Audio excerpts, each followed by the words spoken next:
Dashur miq, së shpejti në Pej, ekspozita Për dita ime e mungueme. Dhe për diskutuar rreth kësaj ekspozite, të ftuar kam fotografin ton të mirënjohur, Faredin Spahia, zotri Spahia. Mirëmëngjes dhe mirë se erdhët në studion ton. Mirë se u gjeta. Kam kënaqësinë dhe nderin që ju kam në studion në këtë mëngjes. Gjithashtu, kam kënaqësinë që jam mysafiri juaj. Një titull mjaft poetik, Për dita ime e mungueme. Çfarë fshihet pas këtij titulli? Titulli është i nxjerrur prej një poezie të mikës time, poetës Vlora Ademi, gjithashtu edhe bashkëpunëtores shumë vjeçare. Është e nxjerrë prej poezisë që ajo ja ka kushtuar kësaj dhimbte, domethënë zhdukjes shqiptarëve gjatë luftës të fundit. Dhe është një varg i nxjerrur prej asaj poezie. Shumë bukur tingëllon, Për dita ime e mungueme.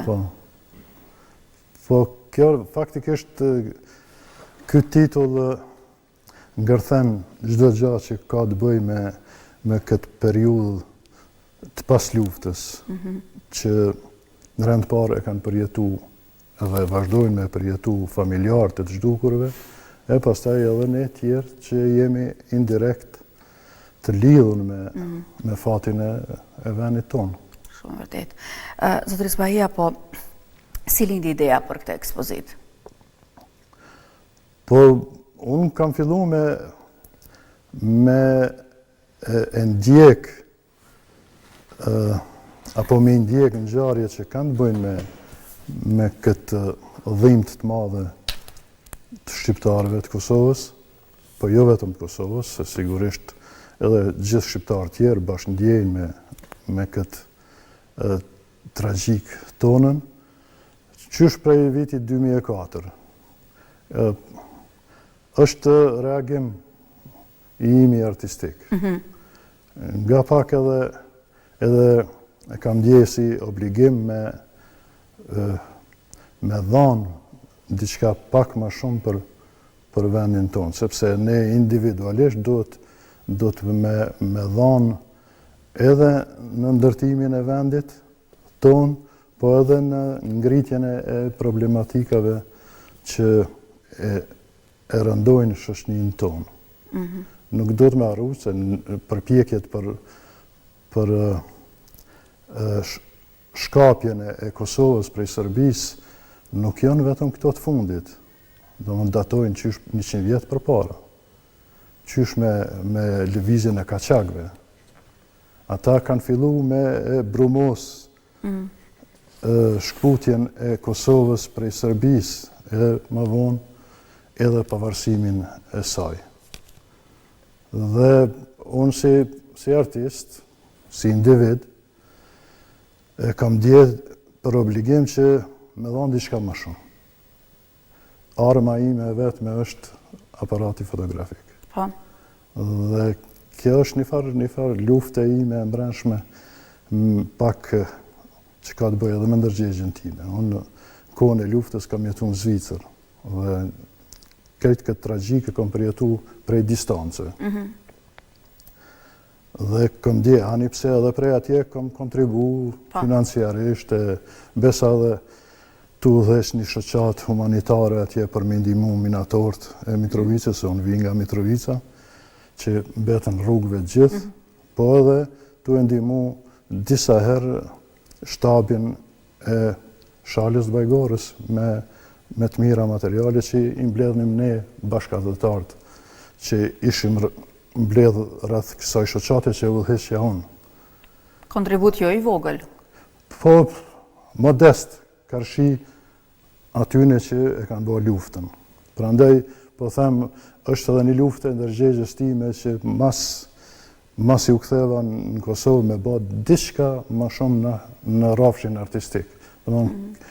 Kjo ekspozitë është reagim artistik, nuk është reagim dokumentar, apo nuk bën përpjekje me tregu diçka më shumë rreth kësaj. Thjesht është reagimi im apo një bashkëndjesi me familjarët e të zhdukurve, që e kanë këtë dhimbje të përditshme. Shumë vërtet. Çfarë do gjejnë në vizitorët në këtë ekspozit, zotris Paia? Po, ekspozita është konceptu në mënyrë kogja komplekse. Ngërthen përveç fotografive që i kom kryuën, që i numërojnë dikun rreth 95 në total, formatet ndryshme, edhe një video që e kam kryuën për bi motivet e një muzike që e ka komponu Agran Shala, një kompozitor tepër me ndjesi të hollë.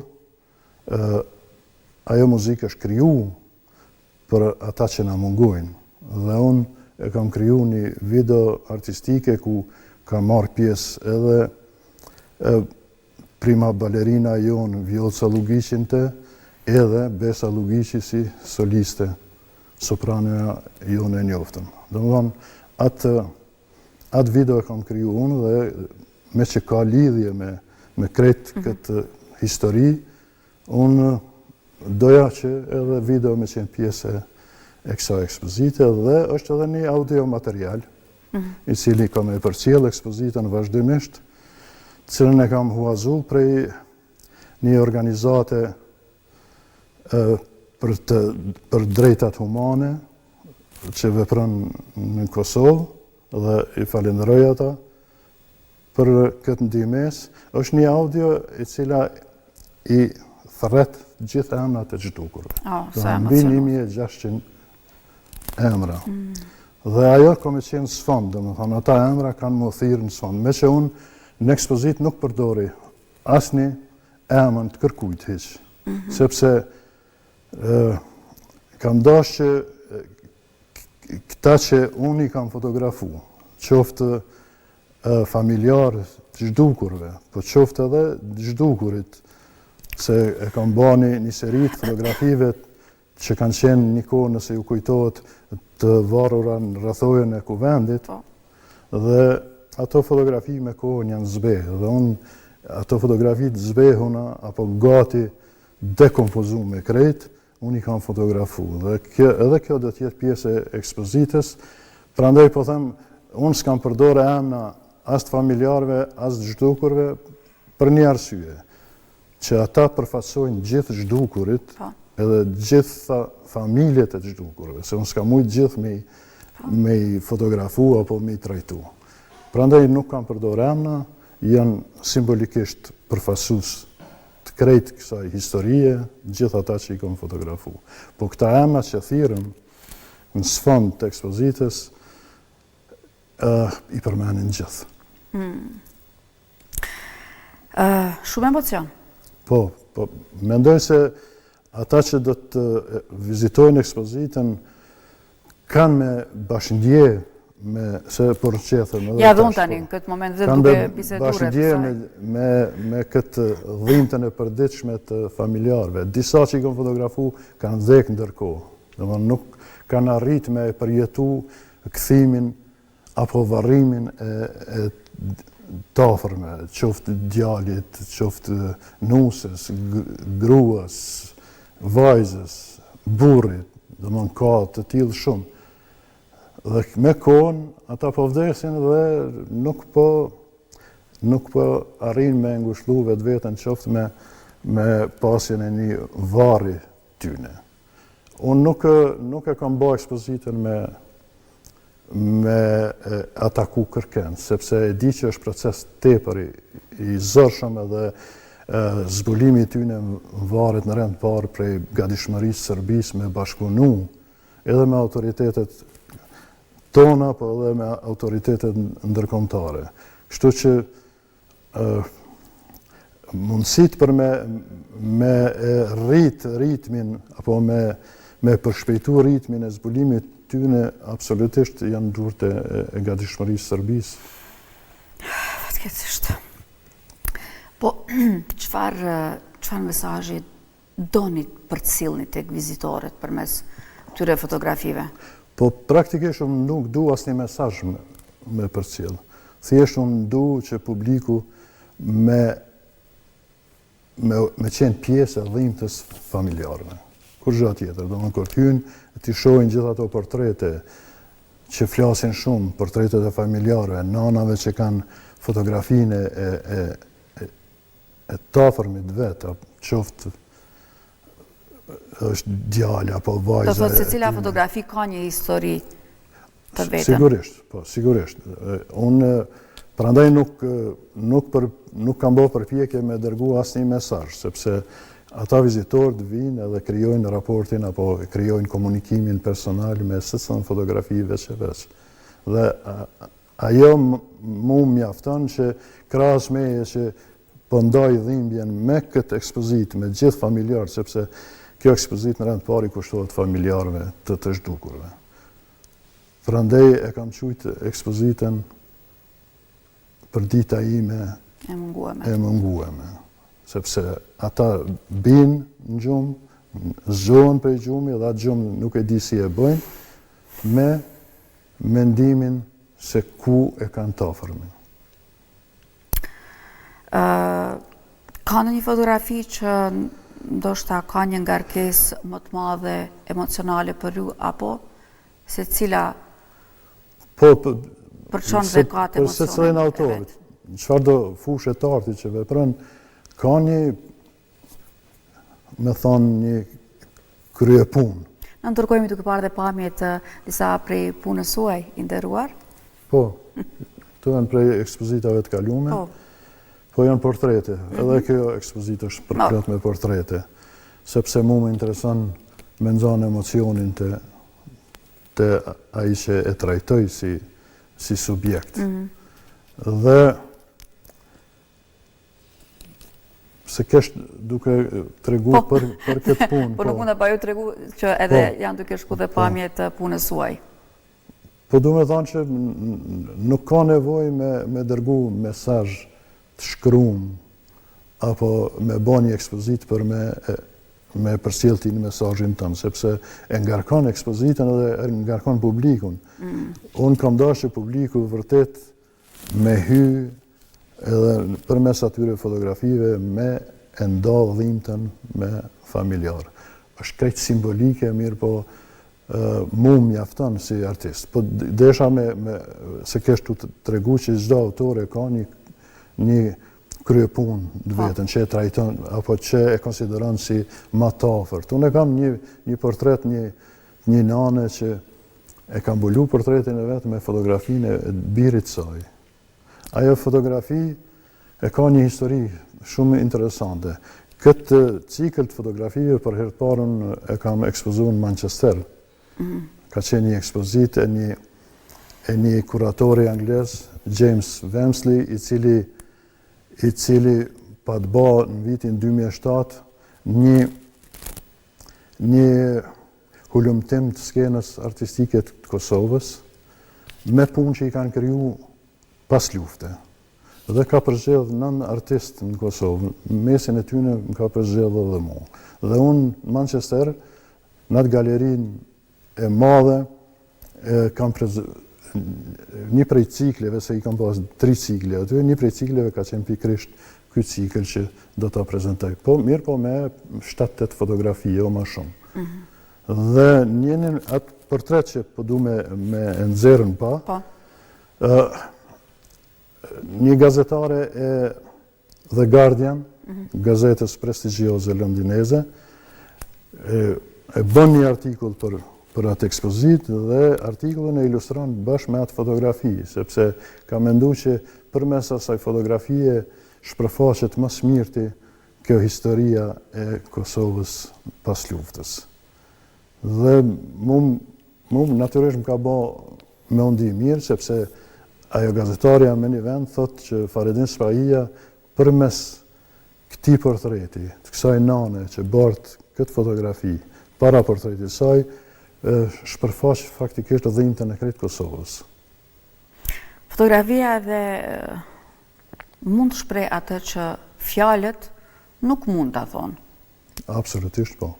Fotografia është medium që ka gjuhë universale. Kudo që të shkon kjo fotografi, apo fotografitë e autorëve tjerë, s'është më rëndësi, komunikon lirshëm, pa pas nevojë me dhënë shpjegim ndërte. Sepse publiku, aty është mrekullia e fotografisë, se i lejon publikut që me kriju një përshtypje personale, një komunikim personal me ata që ati e ke ofru për publikun.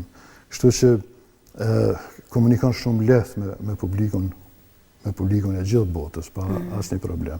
Prandaj, fotografia vërtet flet shumë.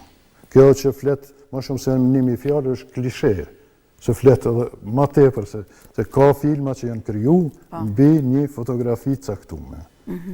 Domethënë krijohet një vepër artistike apo letrare vetëm prej një përshtypje që ka kriju autori mbi një fotografi caktuar.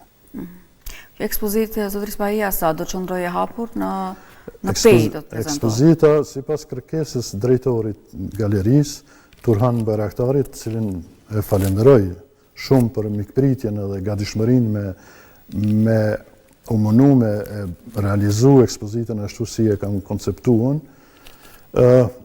është që ekspozita me qëndru gjatë krejt gushtit.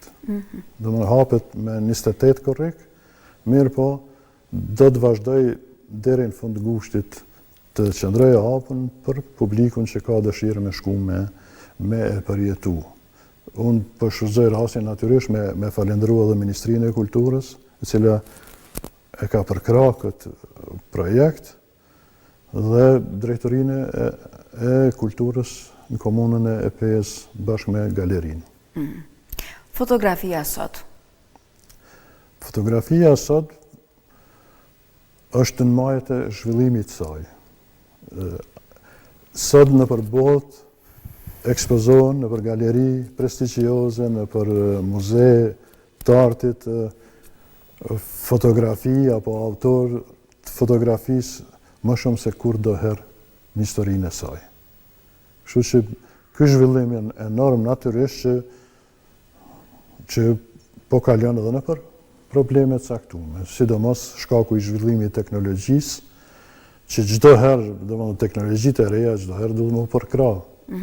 Natyrisht ka të tillë që e keq përdorin për marifetet ndryshme, mirë po teknologjitë e reja çdo herë duhet me u pa me një sy të mirë, sepse janë të mirën e zhvillimit një veprimtarie të caktuar apo një fushë të caktuar. Edhe fotografia po përjeton pas epokës digjitale, po përjeton tash një epokë të re që ka të bëjë me inteligjencë artificiale, e cila natyrisht nuk na lën shumë hapësinë me diskutu, sepse akoma kemi shumë gjëra të paqarta rreth saj. Dhe këto, me thonë, involvimet e rrjeteve shoqërore kanë bë një gjatë të mrekullueshme në popularizimin e fotografisë. Domethënë, si kur një herë më herët, autorët e fotografive kanë mundësi me komuniku me krejt botën, përmes një postimi të caktuar. Tash kjo shpejtësia e zhvillimit apo e plasimit fotografive, imazheve, lajmeve, kjo nuk lën shumë kohë për me marrë ti me secilin veç e veç. Mirë po e ki mundësi, nëse të bën shumë përshtypje një fotografi, e klikon edhe e manë sa dush para vetes, dhe e përjeton. Domethënë kjo është e mira e këtij zhvillimi të fotografisë. Po është edhe ana negative, e cila nganjëherë te ata që janë të papërgjeshëm, që se duan shumë fotografin, hyjnë, krijojnë marifete të ndryshme me filtra të ndryshëm, me e knaq egon e tyne. Domethënë nuk janë qaq tragjike për mu. Unë preferoj çdo herë anë pozitive me nxjerrën, pa këto negative pastaj me kohën harrohen. Jemi në në fundit, zotërisë Bahia, jo vetëm të intervistës, po dhe të programit mëngjesit. Mendoni se sot po bën më shumë ndoshta fotografi se sa edhe kujtime që ruhen? Po, sa ma shumë fotografi bëjmë, ne rujmë ma shumë kujtime. Domethënë, një prej misioneve të fotografisë është me u bë pjesë e kujtesës tonë. Sa po hapim një fotografi të kalume, që kemi fotografu shumë vjetë më herët, te ne fillon me vepru kujtesa dhe ne i kujtojmë personat që janë aty, disa nuk janë ma, dhe kjo masane e ka dhe anën melankolike të saj, sepse ne piklohemi për njerëz që nuk janë. Mirë po, të ne e zhvillojnë kujtesën dhe e aktivizojnë, pra fotografia ka dhe këtë mirë, se kujdeset... Ja, marifeti. Po, fotografia kujdeset për kujtesën tonë, individuale po dhe kolektive. Ju falenderoj shumë që ishit mysafir në programin e mëngjesit, pata vërtet kënaqësinë dhe nderin që kisha në studio, shumë suksese dhe dhu me zipres që të shoh dhe ekspozitën tuaj në qytetin tim të bukur. Ju falenderoj shumë. Ju priftem baran punën tuaj. Barkas.